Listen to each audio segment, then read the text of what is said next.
elbow drags. When I first learned how to do an elbow drag, I was trying to like, stretch my arm out and go out like that. I found if you just pull your arm back in towards the bike, it's way easier to hit. So you drop back deep, and instead of like reaching outwards kind of, you pull your arm in towards your body like that, and it gets way closer to the ground. Hey, what's up, guys? Welcome to Get Vertical Real Talk. This is a Harley Stunt Riding podcast. Our goal with this show and company is to introduce you to the people and ideas that will actually help you level up your stunt riding game professionally. Now, as you can see, I'm in a different studio space. This podcast is actually sponsored by Scottsdale of Harley Davidson, and I'm super grateful for them to allow me to use their space while I'm renovating my podcast room. We moved into a new house, so that's to come soon. Today, I'm excited to introduce you to Sam Taylor. He's a killer all the way from Australia, and he came here about, I think it's 3 or 4 weeks ago to come ride with us in the United States. And he goes over the differences in the scenes from Australia versus here. He also talks about how he makes it happen. Like, I always wondered, how do these guys do it? Like, do they work? How do you make it happen financially? We also answer and go over some of the audience questions. And if you want to know how to get featured on this podcast with your questions, I post stories on our Instagram page for the next following guests that will be featured. And you can ask questions there, and then we'll answer them on this podcast. So without further ado, please help me in welcoming Sam Taylor.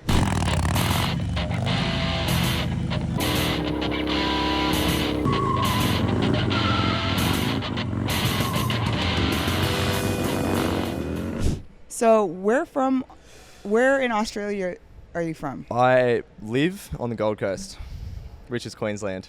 Okay. What's the scene like there? It goes through waves, I feel like. It's at the moment there's like a couple of people that ride, but then like I feel like in the past we've had heaps, and then there'll be times where there's like 2 of us, and then yeah. Is it because of the weather? What's the weather like? Nah, people are just busy. Yeah. Everyone's works, they have families, and they ride for a little bit, and then they're like, I guess they just don't have time for it anymore, and I've seen that happen a fair bit. That does happen a lot. What do you think it takes to be like a pro rider? You can't stop. You gotta keep going on. You need to keep going. Yeah. How often do you ride? At home, I'm lucky to ride once a month. Really? Why? Yeah, as I don't have time. So you're busy too? I'm busy too, yeah. I work 2 jobs. Damn. Yep. So I do my normal job, which is rope access. I abseil off buildings and fix windows, all that sort of stuff. Oh, you do windows? Yeah, change windows. So does Bruce. Does he? Yeah. The Glazier? Yeah. Oh, no way. Uh-huh. I've talked to him about that. Yeah, he did window installation for like 5 years. Yep. And then he just switched to like training manager. No way. So now he's not technically installing windows. That's Him and cool. Zach, Stashes. Yeah, I've met him, yeah. Yeah, and then Yeah. I haven't met Christian yet. I don't know. Yeah, he stunt rides too. I might have. That's cool, yeah. Yeah. Well, I do that, but off a rope on the outside. Oh, okay. So like skyscrapers. Oh, so like commercial. Commercial, yeah. Yeah, commercial. So yeah, we throw a rope over the side of the building, abseil halfway down, lift a window up from the ground sometimes. So you're not scared of heights? Nah, not anymore. Okay, I think you guys are a different type of human, because I just feel like that goes against the human nature to not be scared of heights. Yeah. I don't Well, know. if I'm standing on top of a building and I have nothing, like no harness, anything like that, I'll be scared, nervous. Yeah. Because I'm just like, it's a long way down. But if I've got all my harness on, all my ropes, all my gear, I trust all my stuff. So my heart rate would not even change. Have you ever fell? Have I fell? I'm still here. Nah. Yeah, I guess. Bruce has fell off like a 2-story scaffolding? Is it Scaffolding, yeah. Scaffolding. Shoot. I know. Like he's a big boy. Yeah, he got fucked up, but I bet. yeah, he's good now. Wow, that's scary. So Yeah. you work 2 jobs and you stunt ride. Yeah, How have you gotten so good if you can't? You only practice once a month. Are you just like naturally good? Well, I've had a Harley for 8.5 years, and I started doing wheelies probably like 7 years ago. I think I did a few wheelies when I first got it, but like I never tried to do nothing crazy. And then like a year or 2 into having one, I was like, I think I could do better at this. I started chasing the scrape, and one thing led to another. And then when COVID was on, was probably a big one for me because I rode like every day because there was nothing to do.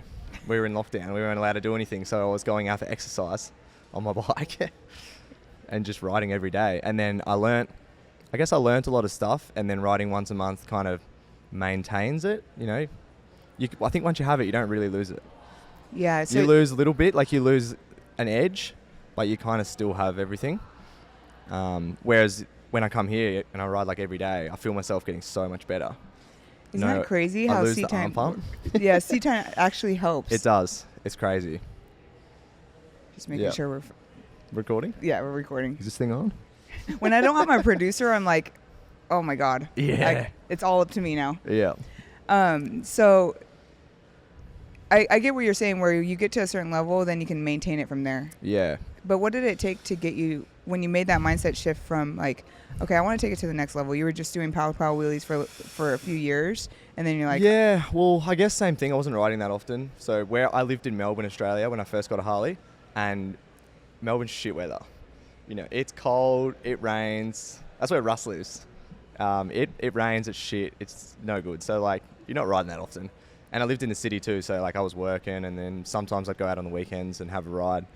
And I would just, I don't know, I guess I'd do like a little wheelie leaving the pub. I used to do seat standers. That's how I learned to wheelie. Because I had high, like, big bars and forward controls and low shocks and stuff. Not set up at all? Nah, I was not set up to wheelie. So I started trying to learn how to wheelie, and then I was like, this is hard. Like, I was putting Shinkos on because I couldn't get any grip because I had stock shocks that would, like, rock hard. Shit. And forward controls too. Forward controls don't help. And you're like, oh, Shinko's going to help. Yeah, well, Shinko helped. Shinko gripped up. Yeah. And then I had a 2016 Street Bob, and I had like the little plastic number plate thing. Mm-hmm. So I like learned how to scrape that, and I thought I was cool as. Hey, that's how you pop your cherry. Yeah, scraping the number plate. Yeah. I never had no long guard because my bike was too new. Who inspired you then? Like, who inspires the Australian dudes? Dean Ross. Oh, Have you heard of Dean Ross? Yeah. Yeah. So me and Dean went to school together. Mm-hmm. We've been mates for a long time, and we used to race motocross together actually. And he bought like a sporty back in the day when we were still racing motocross, and he was just mad dogging the thing, doing burnouts and wheelies everywhere. And I was like, this guy's off his nuts. And I think he kept it for like a couple of years, sold it, and years later, I think I was 22, 23 maybe. My mate bought a street bob, and we just went out for a cruise one day. He rode his dad's bike, I rode his bike, and I was like, shit, this is the fucking coolest thing ever. I bought one the next day, and then I bought one, and I never bought it to do wheelies or nothing. Like, I just bought it because I thought they were cool. Uh-huh. And then Dean saw I got one and was like, shit, I'm gonna buy another one. So he went and bought one, and then he just started doing wheelies and burnouts straight away. So he followed the unknown guys over here, and I didn't even know it was the thing. I had no idea. You didn't know it was a professional sport? I didn't even know it was a thing. Wow. I didn't even know you could do a wheelie on a Harley. I had no idea. Until you saw him do it? Until I saw him do it, and then I'd go to his house for beers, and he'd be putting on like the old unknown videos on Mm-hmm. YouTube. And while I was watching them, I'm like, these guys are nuts. And then through Rossi doing it, I just sort of tagged along with him, and he got like really good. He actually came to America. I think he was in the first ever Brawl at Sturgis. Was it 2017? It'd be something like that, yeah.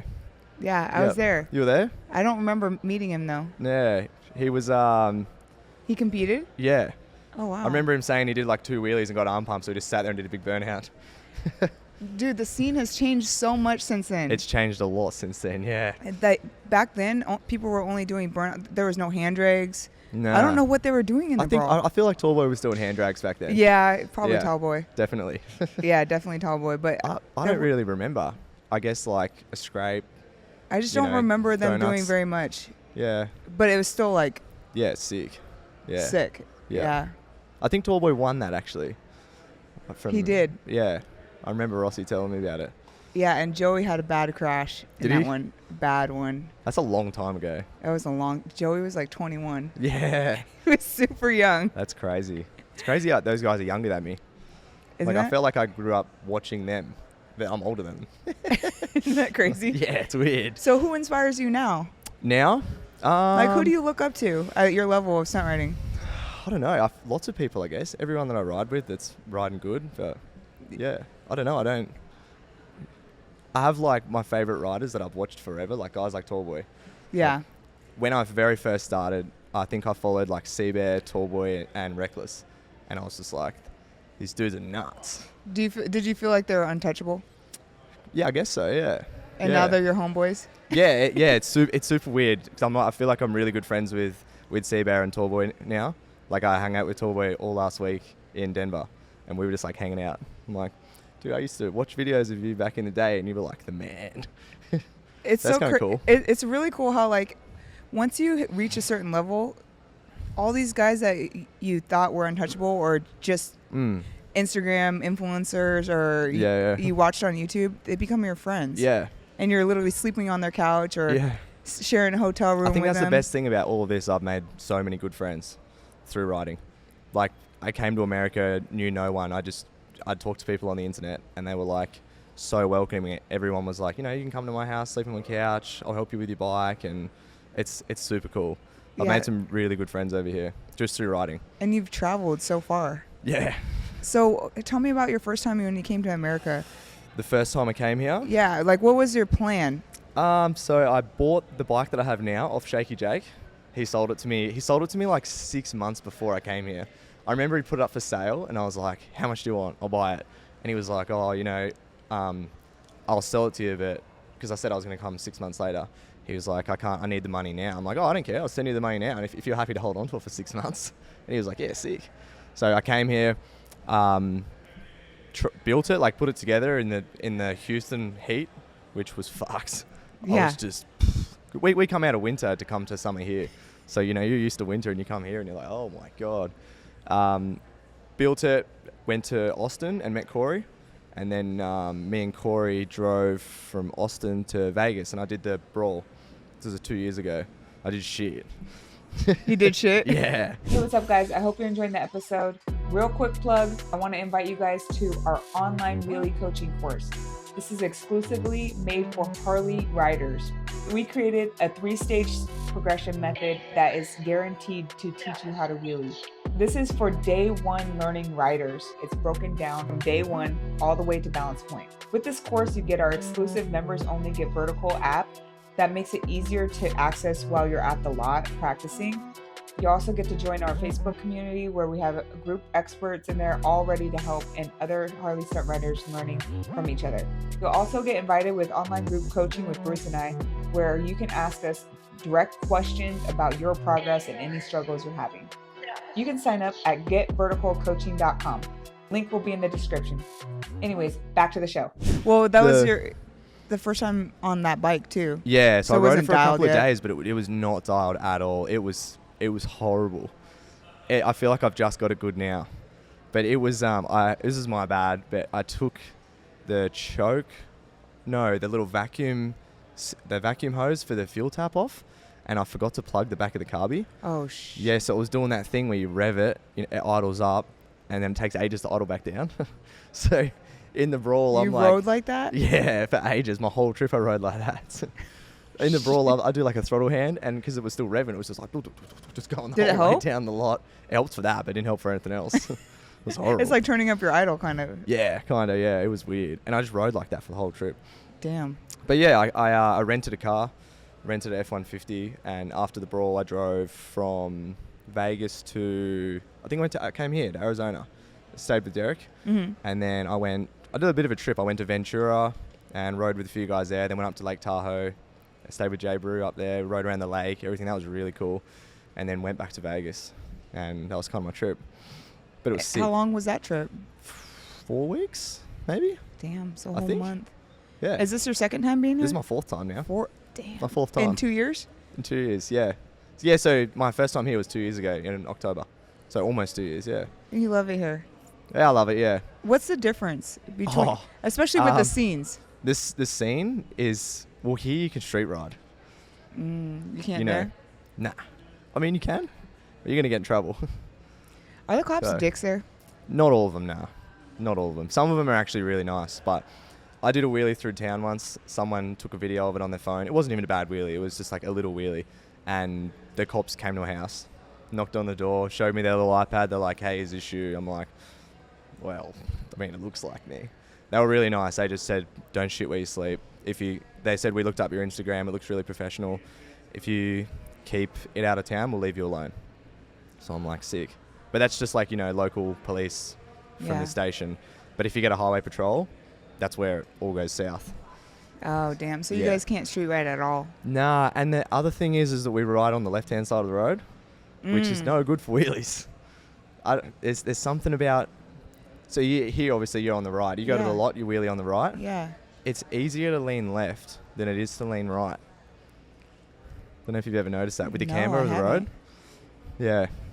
Let me think about that. Is it because of the slope? Yeah. So the crown, I guess you call it, when you're on the right, obviously tapers off. When you're in a wheelie, I don't know what it is. It's easier to like lean to the left. If you wheelie on the other side, it's so hard to stay right. Your bike just wants to go left. So like if we do... Do you think it's because of the way you drift?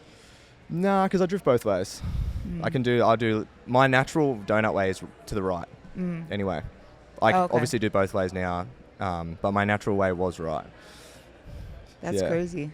So I can wheelie on the left-hand side of the road, but it's got to be in like, a knee knocker or something, and I'm like way off the right-hand side of the bike. What other weird shit like that have you noticed between riding there and riding here? Well, here you don't have to stop when you're turning right. You can turn right at a red light. That's pretty cool. Obviously, for us, it's the other way. We would be turning left on a red light. We have to stop.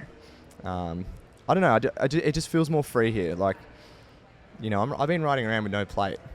My bike is registered. I got it registered after 2 years of owning it. But no one even looks at you. It's crazy. Speaking of like more free, I have to ask you because I've never talked to like an Australian about this, and you said you learned how to stunt ride during COVID. Was it really that crazy in Australia during the COVID lockdowns? It depends where you were, but yeah.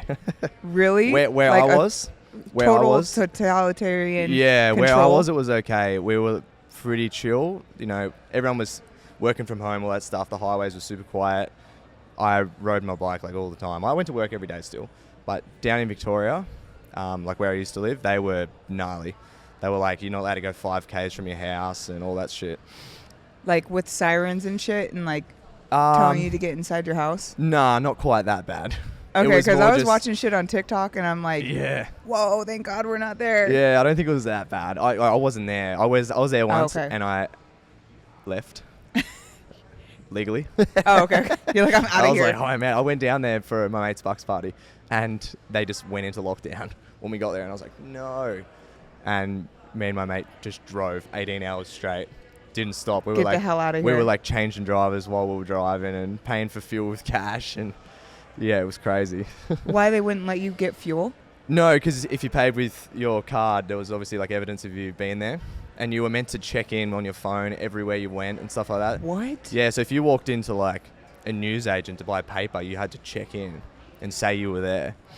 That's insane. Yeah, so we just all got like fake apps and, pretended to check in. It was crazy. Did you have to have vaccine cards everywhere you went? You didn't. So in Victoria, you had to have it to work, which caused like a massive uproar. There was riots over that. That was crazy. Mm-hmm. In my state, you didn't need it to work, but you needed it to go anywhere. Like you needed to go to the pub, movie theaters. Go out for dinner, anything like that. Top golf. Wow. Yep. Really? And you needed to come to America. Damn. Yep.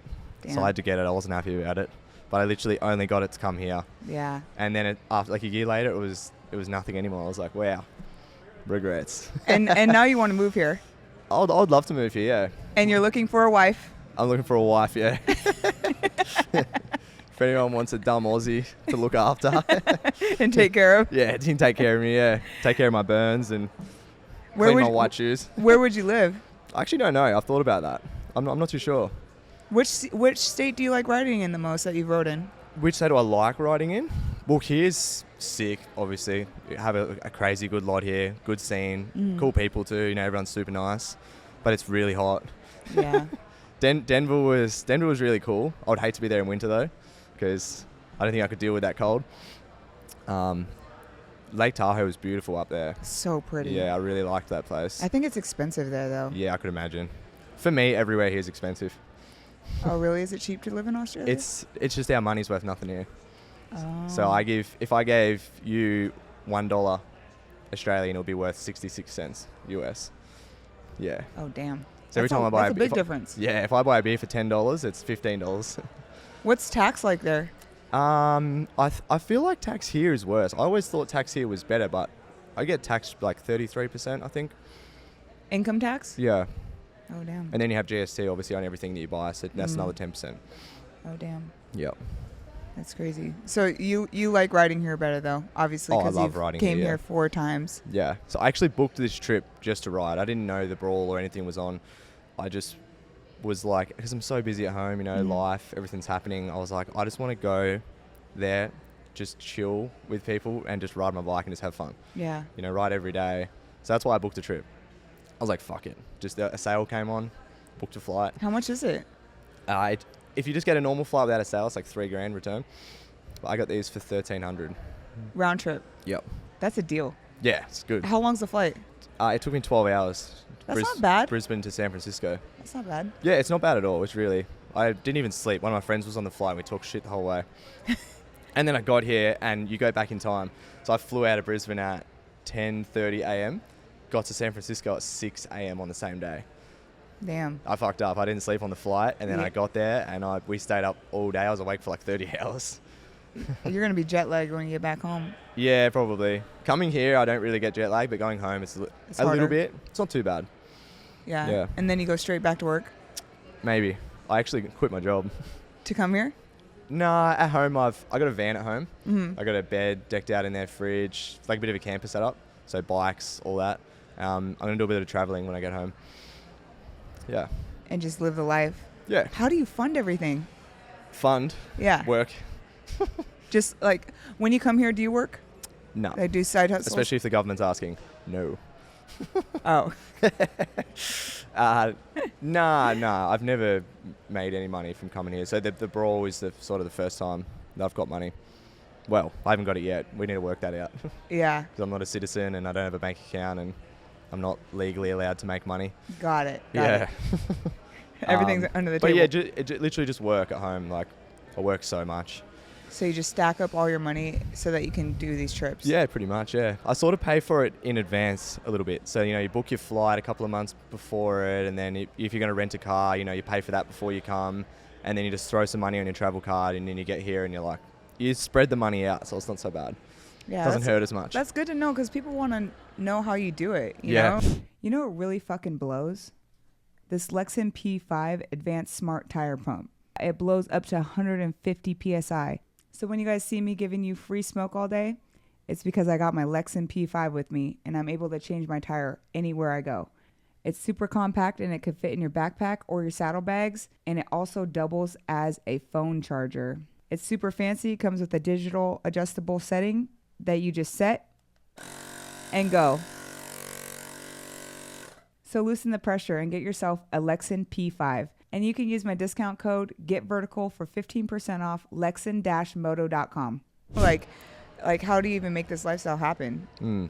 Which I don't even know how you do it, to be honest. I don't know. But you kind of have to get frugal, right? Like you got to sleep on friends' couches. Yeah, for sure. And everybody here is so nice with that sort of stuff. Like at the moment, I'm staying at the Larson residence, and I got a whole room there and everything. It's sick. They've been cooking for me, making me margaritas. Nice. It's unreal. Yeah. Yeah, that saves money right there. Just the food, man. The food, and like if I had to get a hotel or an Airbnb, it would cost a fortune. Oh yeah. I actually rented a hotel at Durango because I didn't know where to stay and all that stuff. I was like, I'll just rent a hotel, and I think Australian, it probably cost me $1,000 for 3 nights. Plus, I had to rent a truck for hotel and food. Yeah, ghetto hotel. That was just a hotel. Holy yeah, shit. and then yeah, it's expensive there. Yeah, and then I rented a truck to get there as well, which was $750 Australian, I think. Plus, obviously, diesel and everything. Damn. So, how much money did you stack to for your whole? Here? Yeah, your whole I didn't trip. really stack anything. I just have money in the bank always, so I don't live week to week. Since I've been young, I think I had one week where I ran out of money, and I'm like, never again. Yeah. When I was younger, I never spent any money on anything that I didn't need. So I've always saved money. And I don't own a house either, which helps. Do you have any tips for any of the guys? on how to make this type of shit happen? Go out and do it. That's a big thing, I guess. Like, work hard, save your money, making friends, talking to people. That's probably helped me the biggest. My first trip was pretty scary because I didn't know, I'd never met anyone before, and I came here and I was like, fuck, I hope that, people are going to be nice, and they were really nice. And then through that trip I made friends with people, and that's made it so much easier to come back. People were like, hey, you're welcome to come here, and yeah. But the first trip was scary. I kind of put myself out there, I think. Winged it. Yeah, I winged it. But you made connections online first. Yeah, yeah. Like just a few good ones? Yeah, a few, yeah, definitely. I talked to people, for like a couple of years before I came out, and I feel like here, everyone's super nice. They're like, oh, an Aussie's, coming all the way over here to ride. Like, they want to help out, and it's cool. Yeah, because we're like, that's sick that you just dedicated that much effort to come ride with us, So we're happy to have you. I went to Daytona Bike Week last year, and I met a few people, and they were like, you're from Australia? They're like, you came all the way to Daytona? I'm like, yeah, this is like a big deal for us. It is. Yeah. Even riding the Brawl, we've been watching that at home forever. And the first time I went, like the day before practice, I went out and I was so stoked. I'm riding with, all these people that I've watched on the internet for so long. You couldn't wipe the smile off my face. It's like, this is sick. Do you get nervous? Yeah, so bad. Really? Yeah. At Durango, I was shitting myself. My first run, my heart was beating so fast. I watched the video back of me riding, and I'm like, you can't tell, but I was so scared. How do you overcome that when you're riding? I don't know. You haven't figured it out yet? Nah, I just ride. Do you think Breathing's a big one. It's a big thing. I always forget to breathe. I'll be drifting and stuff. I'm like, hold your breath. Puffed as I hold my breath. I do the same thing. It's so hard to remember to breathe. Isn't it weird? It's like a natural human bodily function. Yeah. But when you're so focused or nervous, you forget to breathe. It's weird. I almost fucking died once doing a rolling burnout because I wasn't breathing. Oh no. Well, died from suffocating? Yes. Oh shit.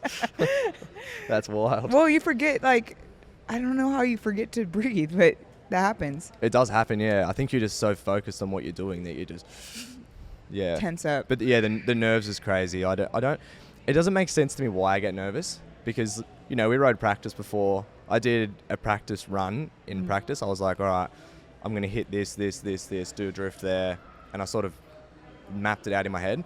So when I went out for my run, it was exactly the same thing, but I was so nervous. Like, why? Yeah, I think it has something to do with the pressure, the clock's ticking, the audience is there, the judges, everyone's watching you, Yeah. And you're on the spot. Yeah. Do you like competing? Yeah, it's cool. Do you like competing, or do you like doing shows better? Both, I guess. Shows are fun, you can fuck around with your mates, and yeah, the competing was cool. Yeah. I liked it. I come from a motocross background, so I've always been a competitive person, I guess. But yeah, it was cool. So it makes you better. It's cool afterwards when everyone congratulates you and that sort of stuff too. A little bit of camaraderie. Did you place this time? I got second, yeah. Hell yeah. Yeah. I wanted to win. It made the whole trip worth it, right? It did, yeah. It's pretty cool. I got a little trophy. Yeah. And when I got to Derek's house, they'd set up the spare room, and they had my little trophy and stuff on the bench there, and a little Polaroid that someone took with me biting the thing. That's awesome. Yeah, it's cool. Yeah. So I got some memorabilia to take home. Yeah, hell yeah. Yeah. And show all the boys back home. Yeah, it was pretty cool. I got lots of nice messages on Instagram after that as well. Yeah. Which is always cool. I feel like everyone in Australia is good. Good. Yeah. Good at riding. I guess so. You guys are like beasts. Yeah. I feel like in the dirt bike scene, freestyle motocross, we have a lot of really talented people. Yeah. Yeah.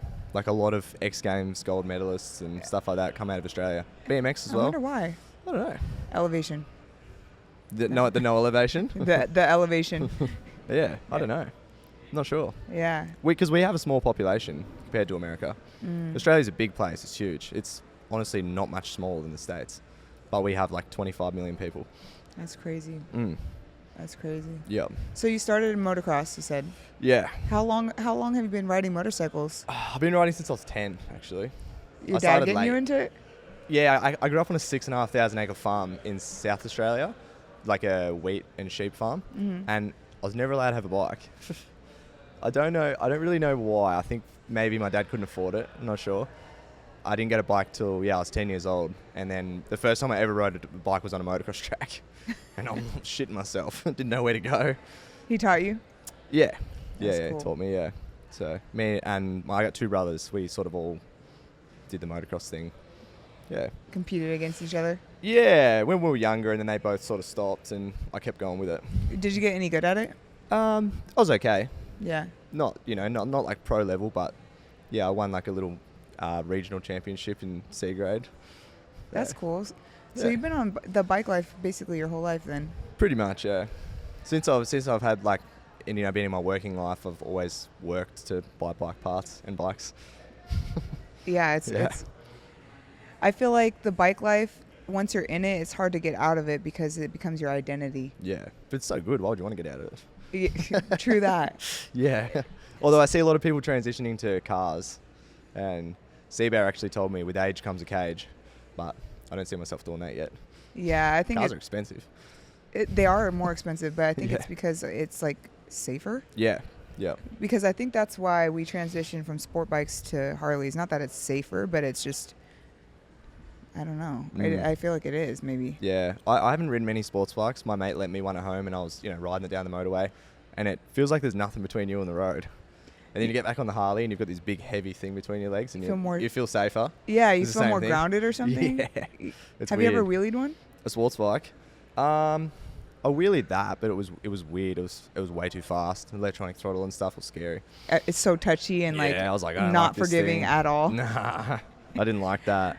I wheelied a FYI? FZ or something maybe once. FZ? Yeah, maybe. Mm-hmm. Yeah, that's probably about it. Yeah. No, I obviously wheelied dirt bikes. So You've wheelied dirt bikes? that's how I sort of got into wheelies. My dad when I was a kid, would wheelie everywhere.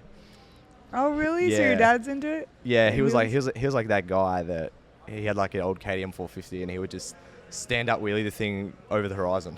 So as a kid, I was always like, it's the coolest thing ever.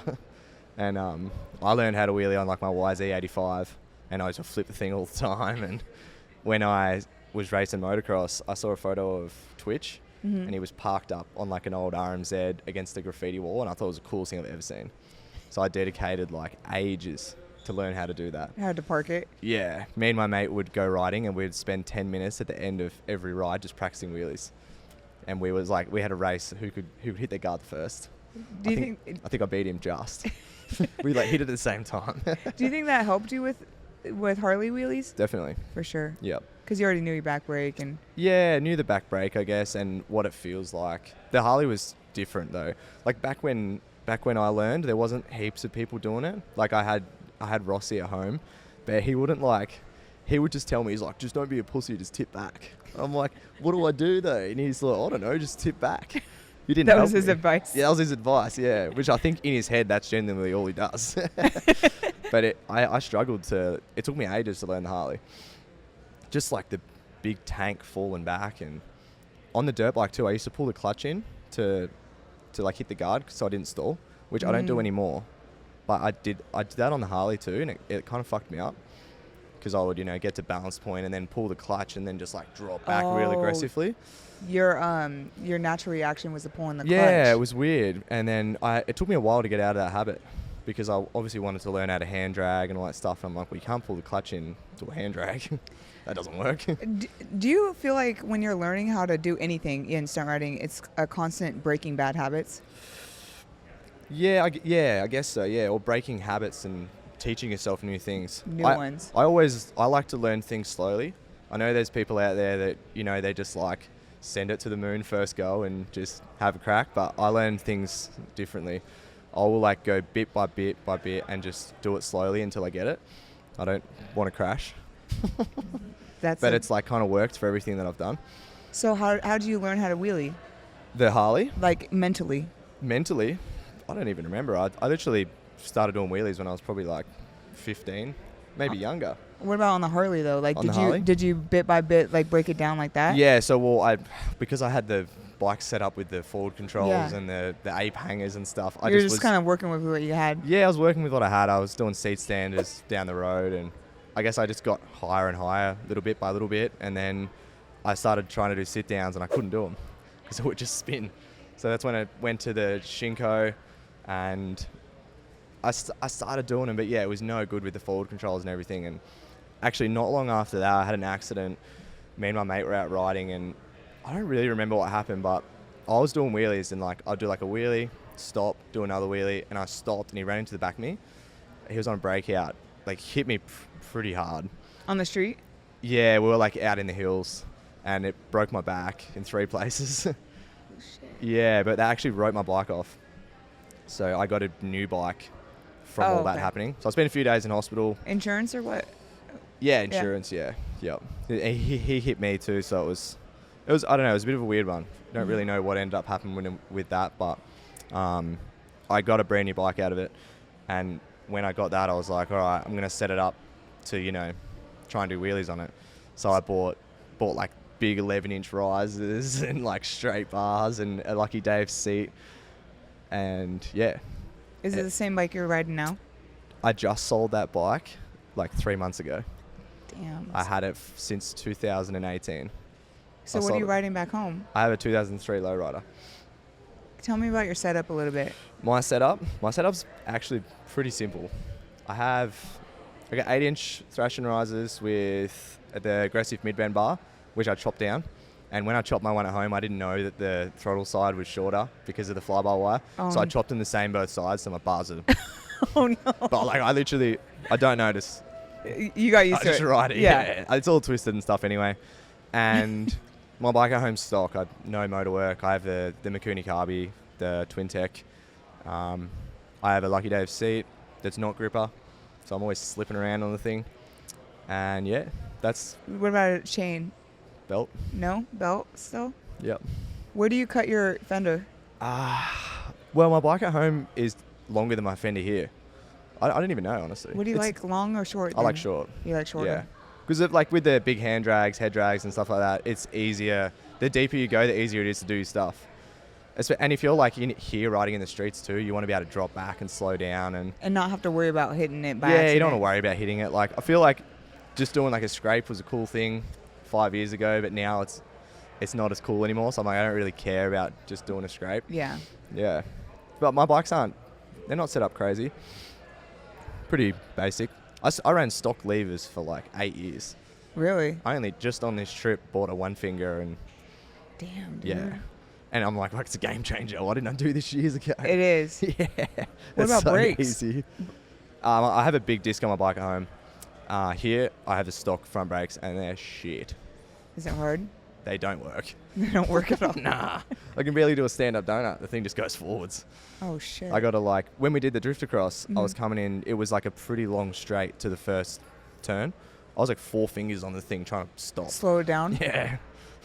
Damn. I think I would have done better if I had better brakes. So you rode the 777 Shinkos when you were learning how to wheelie. What do you ride now? 401 Dunlop. And that's good for wheelies and drifts and For burnouts? me, yeah. Personally, that's my favorite tire because I can go out and burn that thing and just slide it. Then they slide good. They're predictable. And they're grippy? They're also not for grippy, wheelies? but I can still wheelie it. So what's the technique of wheeling it? I don't know. It's just like small throttle, big pull. I ride back brake too before I wheelie. I think some people do that. Oh, like compress the forks? Yeah, I think I compress the shocks. So I didn't know that I did this until like a couple of years ago, and I just watched the video. I'm like, holy shit, I used the brakes. I didn't even know. Yeah, so then you compress the forks before you clutch up, and that kind of helps you. I think so. I guess it compresses the forks, but I think it compresses the shocks as well. So when you go to wheelie, it's almost preloaded a little bit. That's kind of my theory on it. But I feel like if I don't use the back brake, I won't get it up. It'll just spin. And then do you just kind of blip it up to here and then gas it back? Yeah, small throttle, obviously one finger on the clutch, and I pull like really hard. And you seat bump? I don't think I seat bump. You don't? No, I don't think so. Nah. I think I just we gotta watch a video. Pull really hard. On this bike, yeah, I think maybe I was this morning because it was a little bit slippery out. That lot's super slippery. Do you clutch up on the black top part? So At the Amazon lot, there's a line. Yeah. Right before, at the end. Not in the Oh, close. where it changes? Yeah, where it changes. You got to clutch up before that line. Oh, I was just clutching up on like the White part. Yeah. Yeah, that's slippery. Yeah, it was slippery, but I was getting it all right. You're yanking it But up. I'm like pulling so hard. It's like, Yeah. I mean, you can still wheelie on it. It's just Yeah, it's not not too as bad. grippy. Nah, it's definitely not grippy. What- I don't mind that. What tire do you run in the front? Shinko. The 777, I think. What PSI? I feel like I run like 25 around that, like pretty flat. Yeah, not that it matters here because I haven't really been using the front brakes, but at home I'll do rollers and stuff. Your brakes don't work. They don't work. I was trying to do rollers out there this morning, and I'm like pretty much 4 fingers, full throttle second. But if you push the bike sideways, you don't need as much front brake, so that helps. So how'd you do in drifter cross? I got 4th. Damn, dude. I nearly had the podium actually. Huh? I was on the podium, and then Cyrus did his he was the last run of the whole day, and he knocked me off the podium. Damn. Yeah. He's fast. Yeah, he did really good. Everyone did really good. It was harder than I thought it was going to be. That was your first time doing drifter cross, huh? On the Saturday, on the practice, I couldn't even do a lap. I couldn't even finish a whole lap. So we did Brawl in the morning, and I was pretty worn out from that, and I still had a flat tire because I run my tire pretty low for like the wheelie stuff. Because when you drop back, if you run high pressure, It's kind of wobbly. It rolls. It's scary sometimes. But I still had a low pressure from the Brawl. And I went in there thinking like, oh, low pressure will be good. But it was a really weird surface. It was like grippy. And then there was like the cracks that had been filled in with stuff. And you would hit them and just like spin out. So I struggled. Damn. And Yeah, it then- looked hard. Yeah, Sunday, we had we had a big night Saturday too. So I was hungover Sunday. Corey told me, he's like, dude, just put like 30 PSI in your tire. It'll be way easier. Did More that. predictable. Yeah, well, it was super slippery, but it was, more predictable. And I guess how hard the tire is too. It wasn't like rolling and gripping and doing weird stuff. So I managed to put laps together. And then as the day went on, I got faster and faster. And ended up nearly getting the podium. Questions. You had the Brawl and the drifter cross back to back. Yep. Which one did you like better? Well, the Brawl was sick because I came second. The Brawl was fun, you're doing wheelie stuff. Drifter cross was more fun than I thought it was going to be. I wasn't sure. I was like, it's just riding around cones, and I didn't really know how it was going to go, but I actually had heaps of fun. Yeah, Bruce said he's hooked. Yeah, same. we were at the lot on what day is it today? Maybe Thursday night, and Trent came out and brought the tires and stuff, and I was like, sick, just racing around. Practicing. Yeah, Yeah. it's cool. I want to do more of them. Yeah. Yeah. And it's cool how professional it is. Yeah, for set sure. up. I love that it's AMA as well, because it's kind of cool. Maybe down the track, if it gets bigger, like it could do like an athlete visa or something. I don't know if that's a thing. Yeah. But yeah, it's cool. I definitely want to do more. It's different than the Brawl. Yeah. It's almost hard to compare the two. Yeah, for sure. Well, Brawl it's a judged thing as well, and drifter cross is it's timed, so it's not up to judges or anything. It's purely up to you and how you ride. How do Like you feel, racing, I guess. How do you feel about the judging? It's Aspect. I don't think I could do it. Put it that way. You wouldn't judge? Nah. Yeah. I couldn't do it. Yeah. It's I don't. I've seen the judging criteria and all that sort of stuff, and I'm like, fuck, I couldn't do that. It's a hard job for them. What's it look like? What's it look like? judging It's like criteria. they have the 3 components. There's like how well you execute stuff, and then there's like, I guess, your style, and then like crowd interaction. The crowd interaction is a big one that I struggle with, which I got told in the Brawl that I think I probably would have done better if I interacted with the crowd more, but I find it super hard because I'm concentrating so hard on what I'm doing that if I'm trying to think about interacting with them, then I can't do what I'm trying to do as much. But I feel like that's just something that comes with doing a few of them.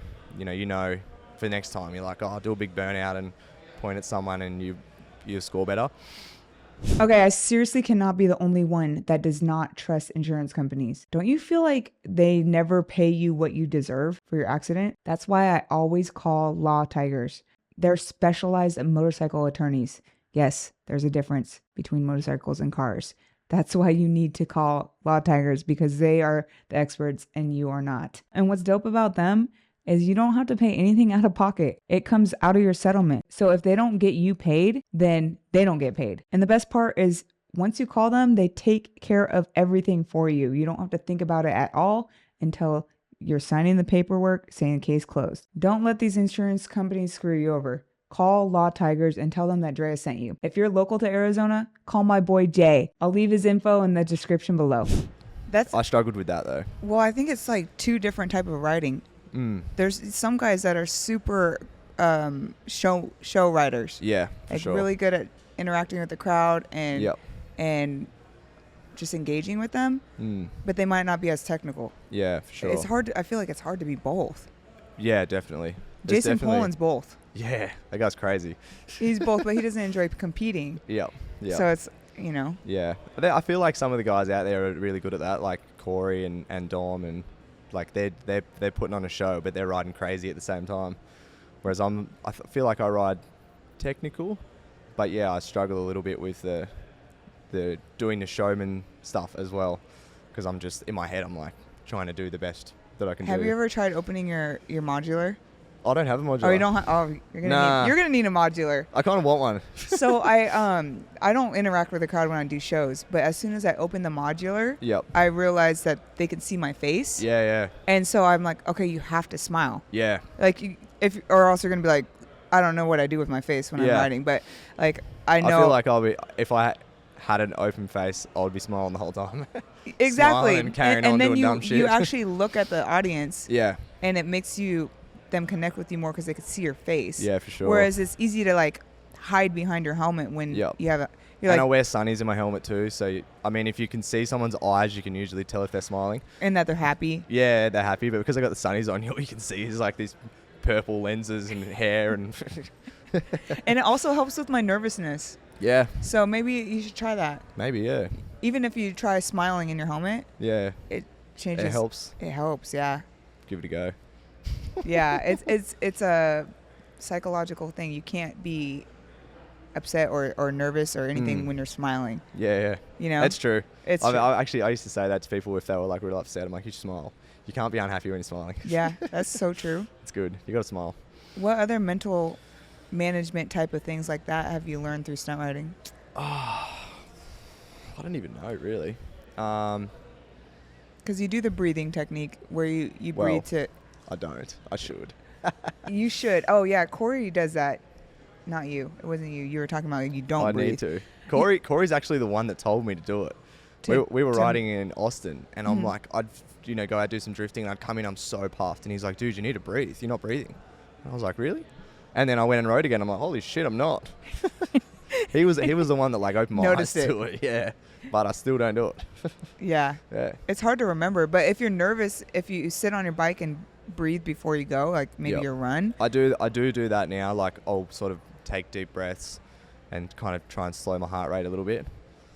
Yeah. I don't know. My second run at the Brawl, I was a bit more chilled out and I didn't ride as good. I went out and struggled a little bit. Whereas my nervous run, I rode way better. Oh, which really? Is weird, yeah. That is weird. Yep. Some of the guys have told me that the less they care, the better they do. Yeah, for sure. I feel like that on like a lot day. Like on a lot day, yes. I don't care. Like this morning, just ripping around and doing whatever. Like I did 4 wheelies. My first wheelie was like a double hand drag, like half of the cul-de-sac. Next one was a head drag, and then I did a throttle arm drag like halfway down the thing off the bars, and then no hander until it nearly stalled. I'm like, that was my 4 wheelies, and they're like the best that I can do because I just didn't care. It's crazy. Yeah, so you're just having fun. I was just having fun, yeah, exactly. And then drifting, and you ride so good when you're just happy and having fun. Yeah. Do you think that's when you progress the most? Yeah. Oh, yeah, for sure. Yeah. Because you're like, I'm going to try this. And riding heaps too. Everyone says seat time. It's the biggest thing you can do. The more time you spend on your motorcycle, the more you'll be like at one with it. And you know what it's going to do. It knows what you're going to do. And having a dialed bike matters, I feel like. Definitely. I put cams in my bike this time around. Nothing crazy, just like the SNS 509s, I think. They were just like meant to be a small one, bolt in, and it's helped so much because my bike was slow. It makes a difference. It makes a difference, yeah. I didn't want no like big, crazy power, stuff like that. I don't need that. I just wanted something like just a little bit more, and it's helped so much. So much. Yeah. It's good. Who do you ride with in Australia, Russ? Where I live, like Mudgy, maybe Mudgy. He's really good. Mudgy, Rossi. There's a few guys at home as well that ride. Sort of Jake Masters. Yeah. When he's home, I feel like he's here all the time now. And Russ as well. You've met Russ. Mm-hmm. He's a menace. Maybe you guys can all move here together cool. and get a room or That'd be get a cool. place together. A little Australian party house. I think it would be dangerous. That'd be sick. Yeah. We've actually got a show when I get back down in Tasmania. So we get like a 11-hour ferry, go down, and they have a Harley shop there. Mm-hmm. And it's like me, Russi, and whoever else decides to come down, and it's too much fun. We've been doing it for like 5-6 years now. That's cool. It's crazy. Yeah, and we were talking about Hardwire Entertainment, right? Yeah, yep. Tell me about that a little bit. They're hosting competitions for Harley Stunt Riding? Hardwire Entertainment is a brand by a couple of guys in West Australia that are freestyle motocross guys. So they do freestyle motocross shows all over West Australia.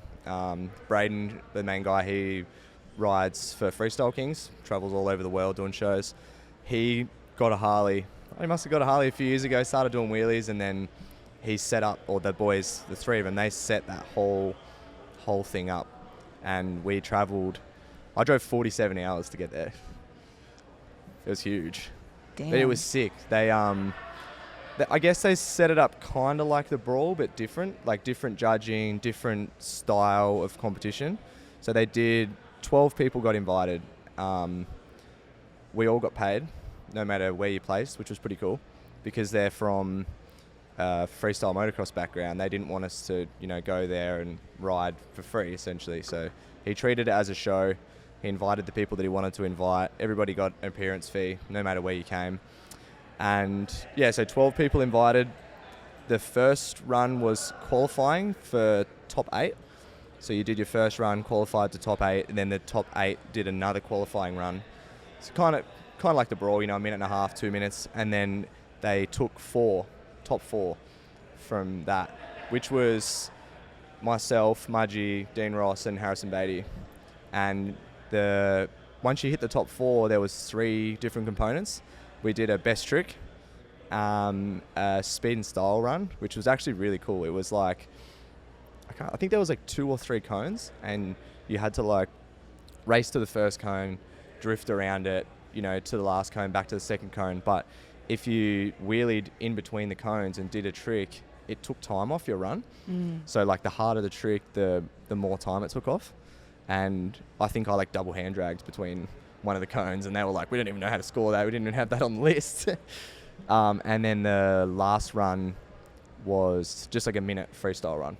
And then they added those 3 things together and then got the winner from that. So it was really cool. So how did they get turned on to Harley Stunt Riding?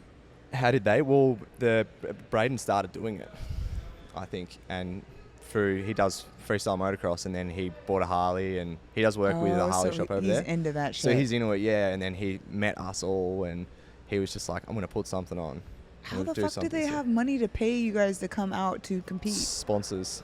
So they just have a ton of money in motocross. It was a huge event. So they rented a speedway in Perth, and they made it a massive show. Like they had freestyle motocross, they had like BMX, X Games gold medalist guys there doing flips, and like it was a huge day. I think they had like a couple of thousand people there. Wow, that's and so it was sick. It was a really, really cool event. When's the next one?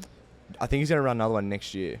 Dude, because he said it was so much. We should get some of the guys out there. We talked about it for sure. So the idea was like to do the first one, see how it goes, try and get more money from sponsors and everything like that, and then do another one, more money, bigger, everything like that.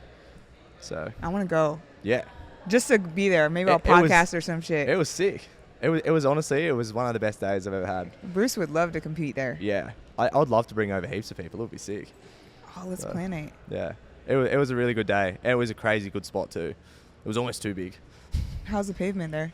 It was good. Yeah. Really good.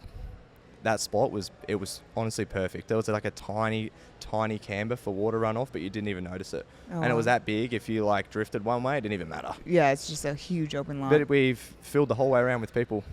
Like it wow. was. How many people attend that event? There was a couple of thousand there. I don't know the exact numbers, but it was That's cool. It was big. It was huge. It was really cool. That's dope. Yeah, and I won, which was cool. Hell yeah. What'd you place? First. What do you get since they pay you already to compete? I think so. They gave everybody $500 to ride, and I think I got $2,000 for winning. Oh, nice. Yeah, it was cool. That's awesome. I was stoked, and I got a little first place plaque. Yeah, I can't That's even remember so cool. what it is. Yeah. Oh yeah, it was a HHH, a little gold on like a necklace. It was cool. That's rad. Yeah. How many placards do you have now then? Oh, that one in the Brawl. Hey, that's not bad. Yeah, I got a first and a second. That's not bad. It's cool. That's awesome. I was stoked at the Brawl. I didn't really know how I was going to go because I knew that obviously the judging, you could go out and do like the best run ever, but if it doesn't meet the judging criteria, you're not going to win. Yeah. I was stoked to get second. That was cool. Well, that's the hard part about like the judging is it's almost like, okay, if they don't like your style, then you're not going to place. Yeah. And that's the issue that I'm just going to say it out loud, like with handbrakes. Yeah. If they don't like handbrakes, you're not going to place very well. Yeah, for sure. Well, Nick rode, and I've never seen him ride before. That guy's crazy. He's so good. Yeah, he's so good. He was doing like stand-up circles through the little start line thing and stuff. It was sick. But yeah, that's hard. Yeah, I bet it's hard. To go under something and around it in a circle, it takes a lot of control. I couldn't do that. But I could drift through it. Yeah. If the judges don't like handbrakes, they're gonna use their own biased opinion and rate you differently. Yeah. You know, and it is what it is. But that's where I think it would be hard to judge, and I wouldn't like to judge it because you see some people will go out there and like ride a sporty or something or a bagger, and you're like, it's a completely different bike to what everyone else is riding. It's either easier or harder. You're like, how do you judge that? Or when someone comes in with a handbrake, I couldn't judge it. Yeah, and that's where it's hard because our scene's so small. It's not like you can have a handbrake class, a bagger class, a sporty class. Yep. You know, like you can't break it up so small, and then that also creates you need more money. Yeah, exactly. Yeah. To have different classes, so you have to lump everyone together, and then how do you judge? It's hard. Yeah, for sure. So I have sympathy for the judging.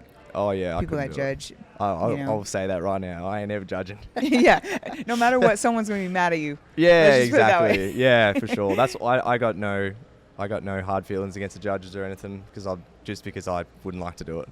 Yeah, it would be a hard job. Yeah, and not only that, you know how much it means to them.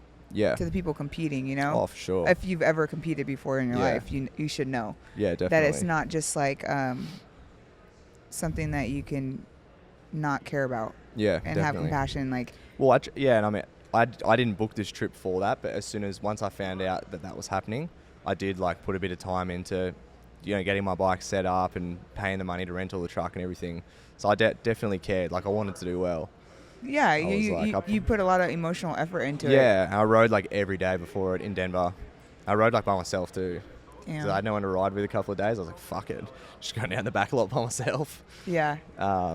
Yeah, and definitely put some effort into it. So do you time yourself and make a run? Nah. Or you just wing it? I just ride.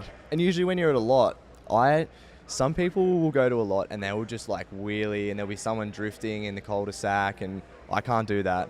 I need to wait till I've got like a clear run because some of the stuff I do, I can't see where I'm going. Like if I'm like stretching out a double hand drag, I can't see where I'm going. I'm like looking at the bars, hoping for Jesus sort of thing. And I can't see if someone's in front of me or not. So I'm like, I always wait to get a clear run, which if I can't do like a 2-minute brawl run at a lot, unless there's no one else riding, and then I can sort of just go hard and see how long I can go for. Yeah. Pretty much. I saw a video of you. I think you were learning double hand drags with, was it Tazinski? With Corey. Yeah, and it was the first one you did. And you dropped your bike. The first one I actually did was in COVID, like 3.5 years ago, on my street bob. Oh, okay. I did one. I reckon I tried 1,000 times. Dom was another guy that I followed back in the day that I was just like, he's the sickest. Mm-hmm. I used to watch him doing double hand drags and I was like, that's the fucking coolest thing ever. So I wanted that so bad. I'm like, I want to do that shit. So I went out with my mate Rolly at home and he would like stand there with me for the whole session and just tell me what I was doing wrong and what to change. You know, when you're riding, you can't really tell. You can't see. You can't see, so he was really helpful. He would stand there with me for hours watching me try it. And then I eventually did it. I did it once, and then I didn't do it again. I couldn't do it again. Scary as shit. Yeah, it was so hard to do. And then last year, I started doing them again, like literally like 2.5, 3 years later. But I crashed in Denver last year. So And I'd done... You did a slow-mo, and I'm like, holy shit. The bike landed on my ankle. Yeah, your bike lands on your ankle. Yeah. They hurt. I couldn't walk for like 3 days. Really? Yeah. Done me a mischief. But I'd done a couple before that, and Jesse Ryan was following me, and he was like, I'll do a video. So I was going way too slow. Like, I knew that I'd fucked up, but I still went for it. I just dropped back, and as soon as I dropped back, I was like pushing the brakes so hard, and I just couldn't bring it back. Because you had no engine brake, huh? Nah, yeah, too slow. And when you're not holding onto the bike with anything except for your left foot, you can't push the brake as hard as you normally can. I never even thought of that. Yeah, it's super hard. That's why like no-handers and stuff are so hard to learn, because it's really hard to use your brakes when you're falling, I guess. You have no momentum, or... You have the momentum to keep you in, but you're kind of falling off the bike. Like, I hook my foot so hard. I still run stock foot pegs, the rubber ones. Everyone always laughs at me, but it's because I hook my foot so hard. If I run like a moto peg or something, I bruise my foot. Oh, I see. Bruise my foot or slip off. I slipped off once. That was scary. That's terrifying. It was scary. Terrifying. I think we got some questions about some tricks. So maybe we can go to the audience questions. Sounds good. So Zaha TC Oh, yeah. asked, I want to hit an elbow drag. Any tips or secrets? Well, yes. Elbow drags. When I first learned how to do an elbow drag, I was trying to like, stretch my arm out and go out like that. I found if you just pull your arm back in towards the bike, it's way easier to hit. So you drop back deep, and instead of like reaching outwards kind of, you pull your arm in towards your body like that, and it gets way closer to the ground. And the other thing is straighten your right arm. So why do you think it gets closer to the ground? Just the way, I don't know, the way I learned, I was like straightening my right arm, dropping back, scraping, but I was putting my arm out sideways. Mm-hmm. And you can get like that part of your arm, but not your elbow. But if you pull that back in towards your body, I don't know, it's easier. It's a different angle onto the ground. It's a different angle, yeah. But one day I was like, let me just try and pull my arm back in. I pulled my arm in and just hit it straight away. I'm like, if that makes sense. That's a fire that's tip. The best way to explain it, but yeah. That's a really good tip. If you just pull your arm in closer to the bike, you don't even have, and you're obviously like twisting your body as well. To get more reach. Yeah, but yeah, straightening your right arm is a big thing, because everybody when they wheelie, you obviously learn how to lock the bars and cruise like that, but you're always wheeling like this. This is always locked in and it holds you. Mm-hmm. Once you stretch that out, that's when you start getting closer to the ground. Yeah, it gives you an extra couple inches. Yeah. That's such good advice. I hope that makes sense. No, that really makes does. sense in my head. So we already answered this question, but the Cheetah Cam wants to know if you're single. I am single. And mingling. I guess so, yeah. Not really. Not mingling, but you need a wifey. I'm just riding. He needs a wifey so he can move to America. I need that green card. So if anyone sure. anyone wants to get him some citizenship, then hell yeah. We kind of went through this a little bit, but the Space Jam Jordan wants to know what the difference is in bike life from Aussie to the US. Yeah, so that's I guess we did talk about it a little bit, but we like the big street rides out here, stuff like that. There was a guy at home that tried to do one, and the cops, they sort of let him go on the ride, and the next day they just arrested him, and yeah, they watch all our social media and everything like that. So there's a lot of people there that do it though, which is cool. But we just stick to the lots, we stay out of the way and try not to piss anyone off. But the scene's not like it is here. It's not as big, not for as sure. Big. But America's a lot bigger than Australia, population-wise. Mm-hmm. So I guess any scene's going to be bigger here. But it's not, it's definitely not as big. But it's cool though. We have some really cool people to ride, and we're like, same thing, tight-knit community, everyone's mates, and everyone knows each other. Everyone knows each other. It's cool. Like, it's pretty sick. We can go to any other city in the country, and you have people there you can ride with and some cool people. Yeah, that's awesome. Yeah. One thing is that we don't really have any girls in Australia that stunt ride, which I'd like to see change. That'd be awesome. Yeah, there's heaps here, and at home I've never seen any. I don't know why. Maybe this will inspire someone. Yeah. Hopefully it inspires someone. I think maybe because the scene's still kind of small yeah, there. for sure. It sounds like it's small there. The more the scene grows here, the more. Yep. Because for us women, we have to be coached, and you have to have like a man that rides with you closely, at least a boyfriend or like a close friend that will, one, help you wrench, and two, literally coach you. So through everything. Yeah. It's not something that we're like, I'm going to go out and learn myself. Yeah. Like we need you to cheer us on every single shitty for wheelie. Sure. Same as us too, I guess. You need someone. If you're out riding by yourself, you're just like, it's kind of depressing. It's always good to depressing. have someone there. Yeah. It's kind of depressing riding by yourself. I never send anything as hard when I'm by myself. And then when someone else is there, you have like this false sense of security that you're safer. Yeah. It's weird. I used to have to get babysitters for me at the stunt spot. Yeah. Like if Bruce didn't want to ride with me, I'd have to call my friend that didn't ride. Like, can you just come watch me?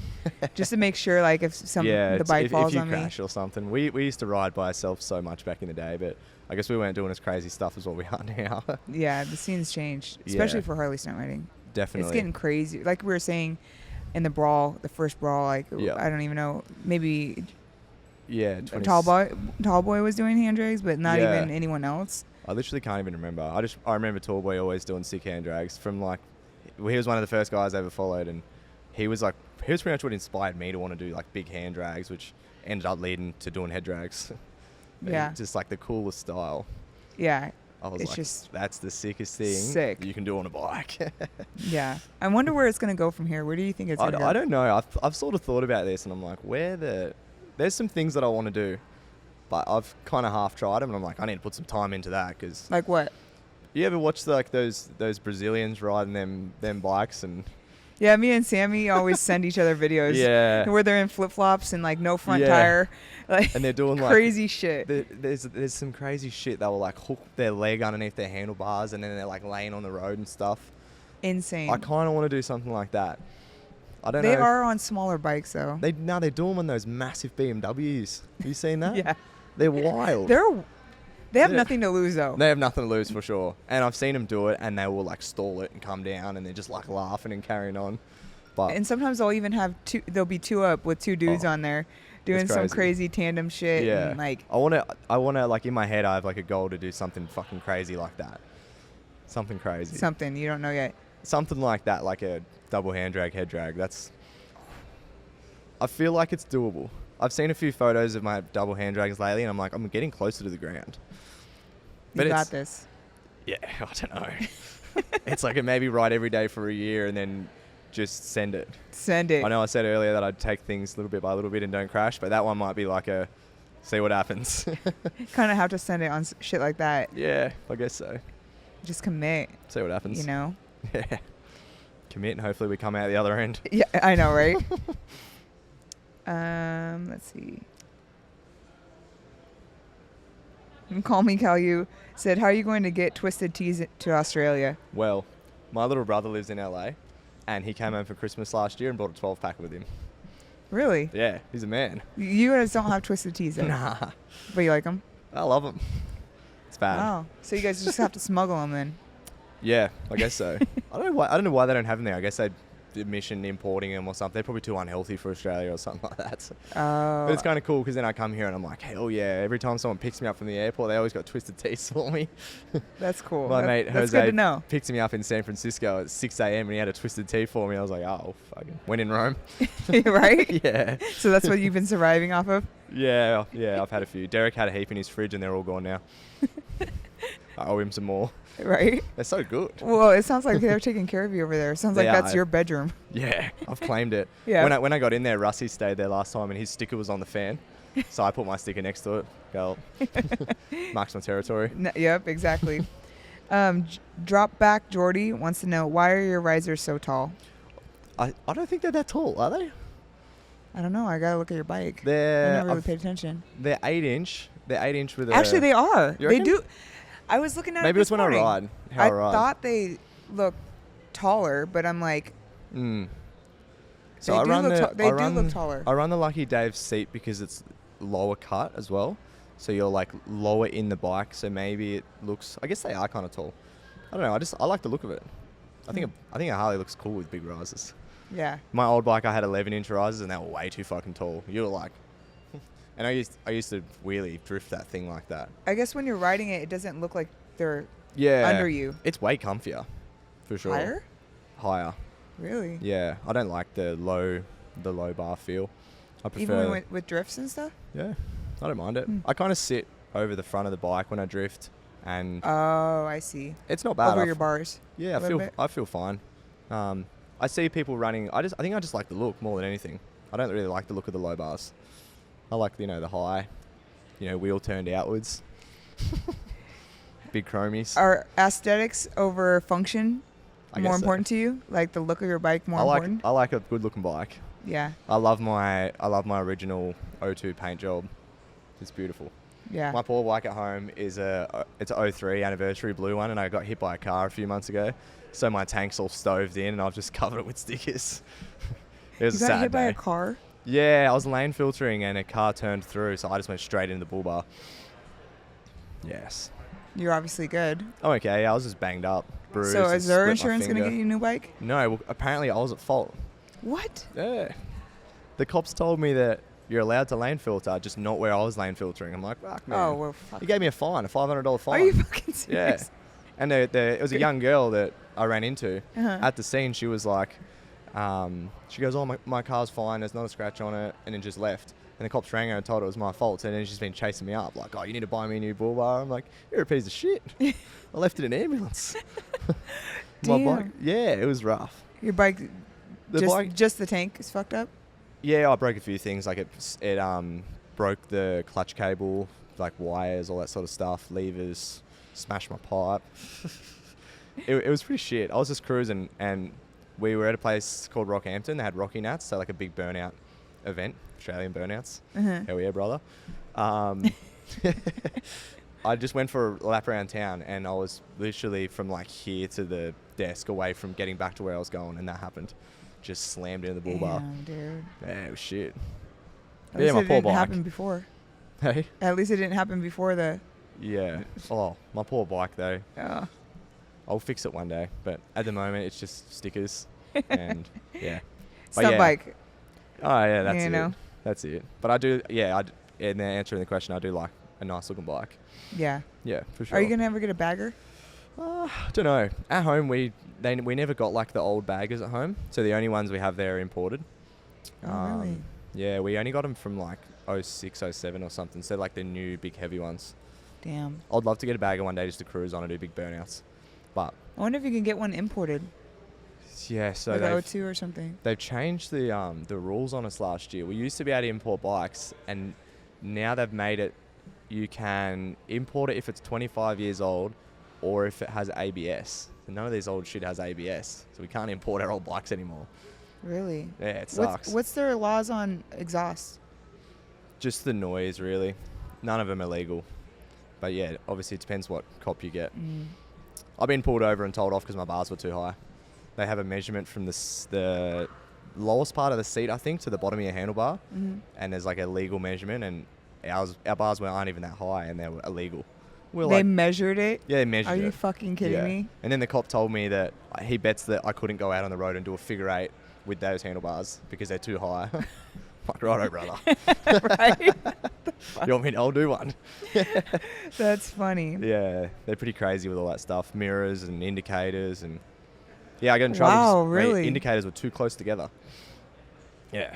What are they out there with a fucking tape measure? Literally, yeah. They have a little list of all the shit that makes your bike roadworthy. So that was when I registered my bike here. I walked into the DMV or whatever it is with the title and my passport. No and they questions just asked. Gave me a plate. I'm like, that's it? $68 for 2 years? It was crazy. At home, you've got to go and get a roadworthy certificate. You've got to go to a mechanic. They'll like take photos of your bike, make sure you got mirrors and everything's to spec. Then you take that into the place with your bike, and then you pay. I think my rego is like $560 a year. Damn. Yeah, it's crazy. That's insane. So you have to grandpa out your bike basically before you get it registered. Unless you know someone and you can under the rug, Yeah, right. But in New South Wales, you have to do that roadworthy every single year. That's crazy. On your car, bike, everything. I'm like, I ain't never living there. Fuck that. Yeah. So you just don't register your bike? No, it's registered. Yeah. So you have to put all that grandpa shit on every year? No. So where I live, it's sweet. Once you're registered, you're registered. Oh, gotcha. You don't have to get that roadworthy certificate unless the cops defect you. If they defect you, then you got to go back and get it done, and it's a nightmare. Pain in the ass. But I bought my bike with registration and roadworthy. It came with it, so I've just had it. Yeah, that's good. That's good. But yeah, I was shocked by here. I'm like, that was so easy. Man. They didn't even care that I didn't live here. I just gave them Derek's address. $68. Like, take my money. You're like, here you go. Yeah. Chump change. Crazy. So now I have a legal bike, which is cool. Yeah. Because I went to Sturgis last year in Daytona, and I was just stressing the whole time. I'm like, I didn't even have the title.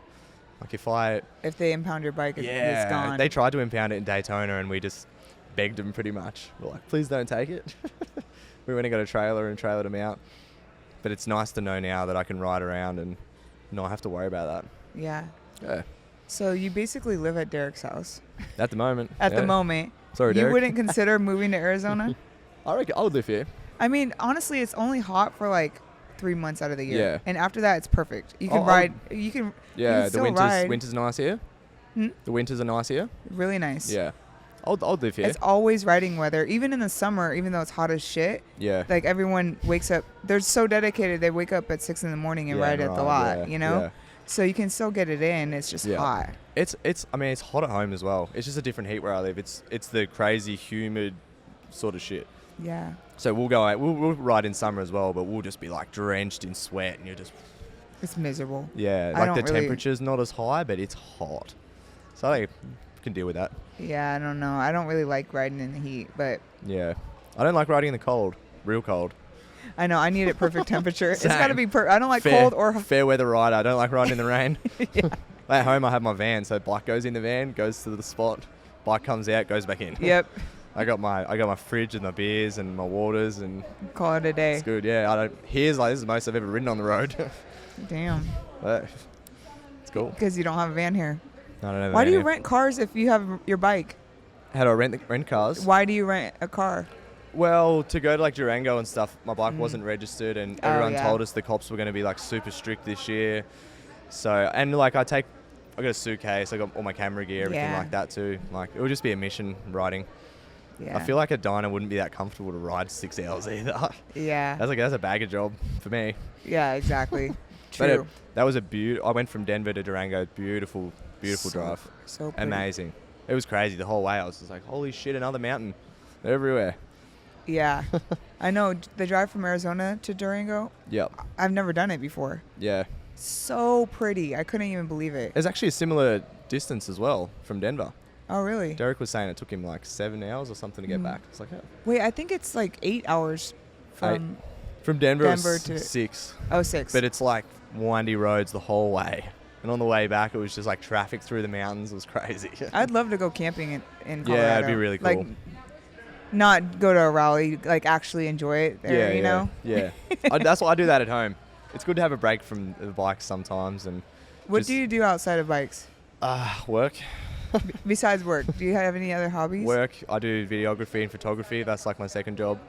Other hobbies, drinking beers. Yeah. Do you make money doing video? Yeah. That's cool. So I do it as a second job. I got a couple of jobs booked when I get home. It's hard because you do the job. You know, it might take you a whole weekend to go film it, and then you're like, "Fuck, I need to edit this all week now." I mean, you've got your other job. So you go to work, you do your normal job, you come home, you spend all night editing, and it just takes up all your time. Yeah. Yeah. I hear you on But yeah, that. other hobbies, I guess I ride dirt bikes sometimes. Got a few mates that we sort of kick around, and yeah, I feel like I don't have time for much. Yeah. I do here though, it's been sick. Wake up late every day and Yep. Well, this is all right. Was this the earliest you had to wake up? Because you were at the lot at like 7. I woke up at 7, this morning. I think the other day I got up at 6 to get a flight. That might have been the earliest. Oh no, to drive to Durango. I got up at 6, It was weird though, because every other day, when I was staying at the Breaker Boys HQ in Denver, Uh-huh. and there's no windows. So you could sleep all day in there and not know that it's daylight outside. That's It's wild. crazy. You have like a late night or something and you wake up in the morning and you look at your phone, you're like, holy shit, it's lunchtime. Like, damn. It's crazy. The sunlight does wake you up. Yeah. I feel like over here, it's not as morning oriented as home. At home, everyone's up really early, going for breakfast, walking down the Walking the beach dogs and shit. Yeah, that's sort of. We're here. Everyone wakes up a bit later and Oh, goes to really? bed later too. That's interesting. Yeah, from what I've noticed. So the Could be culture is there. different then too. Yeah, definitely. Yeah. Yeah. Can you do an American accent? Oh, if I've had like 10 beers, yeah. everyone keeps asking me this. I'm like, I could maybe if I have like a few beers, but definitely not while I'm sober. Not on the spot. Nah, I'm useless. What do we say that is weird to you guys? Because you guys say like mate and We say heaps of weird stuff, so there's not really much American stuff that someone's asking me this the other day. There's not much stuff that I've been like, what's that mean? But the other way around, there's been heaps. People are like, what the hell are you talking about? Like we say arvo, what's that? afternoon, Avo. arvo. So we'll be like, oh, you want to go for a ride this arvo? And people will be like, the fuck's that? The fuck's that? Or the other one that we just discovered is Americans, you guys don't call 2 weeks a fortnight. Say that again? A fortnight? What's that? 2 weeks. 2 weeks? Yeah. Is a fortnight? It's a fortnight. I discovered that that's not a thing here. Wow. Like, what? It's crazy. Okay, what else? What else is there? I call my phone a blower. A blower? Yeah. I don't know. We say weird little shit, and yeah. There's no weird shit here that you guys don't say. I feel like everyone talks proper here, like the real English. Oh, really? I guess so. Yeah. You guys have slang? My little brother told me that he's been rounding out his words so people understand what he's saying. Is he living here? He's lived here for like 2.5 years. Yeah. Oh, where's he live? LA. Okay. So Yeah. you'd probably move there, huh? Nah, I don't think I'd move to LA. Really? Maybe Not even down close to your south. brother? I think he should move. I would move He lives if like I in lived in LA. he lives in a nice area, but it's like suburbs, LA. I'm like, Super expensive there too. so expensive. When he first moved here, he was paying with Australian dollars, and he was paying like $900 a week rent or something. I'm like, brother, no, it's not it. Yeah. He works from home too, so he can live anywhere. Oh, He could move to wow. Arizona. So yeah, there you go. Yeah, Move to Arizona, brother. yeah. I don't know if I'd live in California. I feel like California's similar to home, with like the rules and all that sort of crazy stuff. Whereas once you leave California, it gets a bit more Free. free, a bit more loose. Yeah. Not so liberal. Yeah, Mhm. yeah. I guess so. Yeah. Yeah. So First Gear Freddy has a question. What's the key to the gnarly direction changes when you're drifting? Yes, that's a good one. What I do is I will pretty much drift until I sort of get to a point where I'm going to high side and then rev it a bit more, and the bike will sort of stop on the spot. And that's when you want to like change direction. So you give So- it just enough gas to where your so you wheel you spin drift stops. around, you drift around, Or you're you're- obviously like turning in the opposite direction, whatever.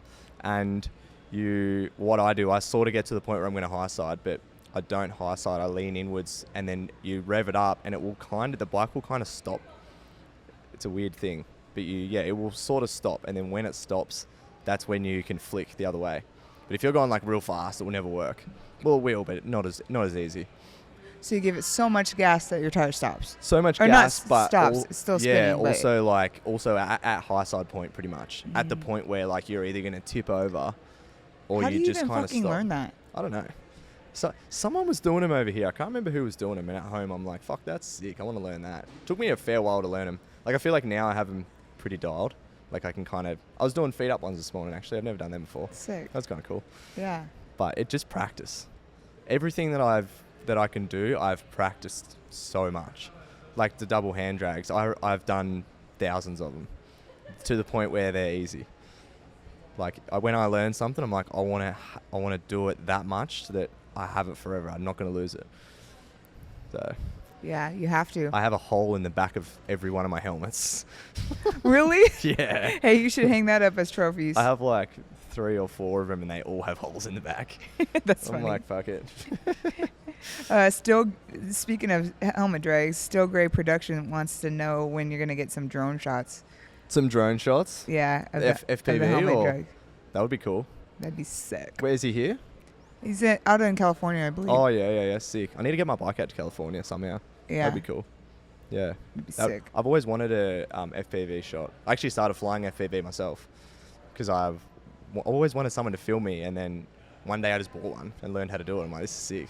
That's fun. It's scary. I Yeah. get like an adrenaline rush from that because it's so hard.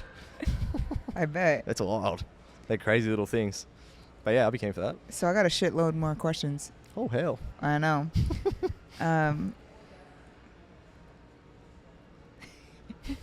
That's a good one. Oh, man. Should I ask this? Okay. Ben Kyle Style 47 says, how does it feel to not win the brawl even after nailing the biggest tricks? Nah, I'm still happy, and I'm happy for You Dom. did kind of win. You You did reckon? win. I won him. You got the second I got place, second right? place. Yeah, I was the first loser. Yeah. Nah, I'm stoked with second. I obviously wanted to win. Everyone there wanted to win, but I'm happy for Dom because Dom rode so sick, and he was definitely been one of my idols for a long time. So I'm like, I'm happy to come second to Dom. Yeah. He's sick. That's a big deal. Yeah, it's a massive Standing deal. next to him. Yeah, and I beat Corey. It's like, shoot, that was a big deal too. Oh, yeah. That is a big deal. Yeah. Well, Ben Kyle Style also wants to know when you're going to get a handbrake on that bad unit. A handbrake? I'm probably not going to get a handbrake. No offense to the handbrake people, but I don't. I like just the non-handbrake style. I love watching it. I got nothing against handbrakes, but I like the, I don't know, non-handbrake riding. Just a different style. Yeah, Totally. I feel like that's my thing. And I don't think I know how to ride with a handbrake anyway. I rode a Stark with the hand brake, and I was like, "Well, this is weird." It's different. It's so different, yeah. I like watching it, but yeah, I'm not gonna put one on. It's not your thing. Yeah, nah. Um, Nothing against them though. let's see. I got a lot of questions about the difference between your guys' scene versus Yeah. ours. Yep. Yeah, the fuzz. Dinah Steele, though, wants to know when you're going to get a scrape plate for your helmet. Oh, he's Australian. Is he? He rides with us at home. Yeah, he's cool, dude. Everyone keeps saying this to me. This is probably the most common. A guy said it to me this morning at the lot. He's like, "When are you going to put some titanium on the back?" I'm like, "I don't know. Maybe." How long can you drag your helmet? How long can I drag Like it? distance? I feel like a few times I've dragged it pretty far, but when you drop back and hit it, it kind of bounces off the Yeah, ground. boom. Yeah. There's no like smooth sailing. No, if I dialed them in and spent a day practicing, I could probably do long drags. I reckon I could probably do from like here to the bike Dude, maybe. that'd be kind of sick. If Because you you can had go pretty titanium. fast and just drop back, and I know Yeah. where it is now. I'm like, oh yep, there it is, and we could do Well, it. you I have guess. like a bunch of helmets to see. Maybe you could fab something up. You know exactly where it's gonna hit. True. There's a lot of You there's a lot know? of- yeah. There you go. There's a lot Hey, of that's a talented new people out here too. business Someone venture. could probably make something. Yeah, there you go. Put a little flamethrower on there. Duke Luke has he has 3 questions. 3 questions. But I'm only gonna ask. There's only one good question, so we're just gonna stick with that one. What's the most valuable tips for body positioning and riding technique? The valuable, well, drifting as such, I think it's good to have your body position forwards. I don't know, when I learned how to drift, I always used to sit back in the seat. I never knew any different. And then when I came to America the first time, people were like, why aren't you sitting forward on your seat? And I went, oh, I don't know, this is just what I've always done. I started sitting forwards and I was like, holy shit. I don't know if it's like the center of gravity or the weight displacement on your bike, but it's so much easier to control if you're sitting forwards. And wheelies, and also I lean. Like if I'm drifting, I sort of feel like I keep my bike in the same spot and use my body to control it. Yeah, so I'll be like drifting, whatever, and I'm like, oh, I want to slow this down, so I'll like lean right off the inside of the bike, and then it'll slow it down. Yeah. And then wheelies, I guess, depends what you're doing. You have that sort of normal place. If you're doing a sit down, you have that normal spot. And then when I do no-handers and stuff, I think I lean back more than most people as well, which I don't know if it changes the coast a little bit. You know, your weight's pulling the bike back a little bit. I have a random question that just popped in my head. Yeah. When you're doing like double hand drags and head drags, do you tuck your tailbone under you. What do you mean? So like, okay, so you're sitting like this. Do you ever like No. like sit on the lower part of your back to reach further? No. No, you've never. I Have you just tried sit in the that? seat. Have you tried that? Nah. I feel like nah. The only reason why I ask is because when you do, this is a secret. Oh, here we go. This is a secret, but it's more for sport bikes because Yep. we don't have, not many people do tank tricks. Yeah. So when you want to roll your hips back further and like a spreader, Yep. you know what spreaders are? Yeah, when Okay. Yeah. You sit on your tailbone. Like, so instead of like And then this it and trying to will- bring your legs back, and it will move your body, your back further, kind of. it'll roll, it rolls your hips back Okay. further. So then your spreaders are like really far Yeah, behind your right. head. Yeah. So the reason why, I don't know why it just popped in my head, I'm wondering if that would make it easier to reach Yeah. the ground because your hips are rolled back like this. Maybe it might. You should try it. It might fuck up your feet position a little bit though. Because I kind of lock my you can see from my shoe where I lock, where all my oil's leaking out of. It's bad. They're like 4 days old. Right, they're brand new. I swear. Yeah. I lock my left leg and just like tense my whole leg. And then I sit in the seat, so I've got like the support. But I guess if I sat forwards a little bit more, it might make my legs like in a different position. It might be weird for me. I don't know. I'm just wondering if it'd help lock you in too. Maybe. Because when you do it in the tank, it locks you in better too. Yeah, I guess so. I'll try it this other. Dude, let me know. Yeah. I might have just invented it, and Maybe. and I don't 'Cause even it know would how to be- do it a trick. It would be good to get your back further back. Because like at the moment, I'm kind of getting... My bad. I'm kind of getting my arms out sideways more and like not having to stretch as far because I'm getting the bike deeper. But yeah, if I could get my back further back, it would be easier to put my head on the ground. So You can even try it in the seat right now. Okay, so you're sitting like this, Yeah. and then if you just roll your forwards a little bit. yeah, Yeah. I'll give and it a you're go. you're sitting on Yeah, right here on your back. I know what you mean now, yeah. I'll give it a go and get back to you. It's crazy because I've told a few people about that when I see them learning spreaders, and I Yep. see them like like they're struggling so hard to even hold their legs up Yep. in a spreader, and it Yeah, just because looks they're so. just sitting normally. Yeah. It looks like they're dangling their feet like this. Yeah. And I'm like, dude, just sit on your, basically, the bottom part of your back, Yep. butt area, Mm. and then jump and land right Jump on there. that, yeah. And your legs just fucking go back, and it looks so much sicker. So I don't know. I'll give it a go. Give it a I'll go. get back to you. Yeah, and let me know. I will. Well, 2 questions before we go. First, where can my audience find you? Find me, Scottsdale, right now. No, on the internet. On the internet, I have Instagram, which is Sam Taylor with 2 A's and 3 R's. I think back in the day, I was like, if I change my name, it would be hard for the cops to find me. This doesn't work. They still find you. I have a YouTube as well. I'm pretty slack at posting on there.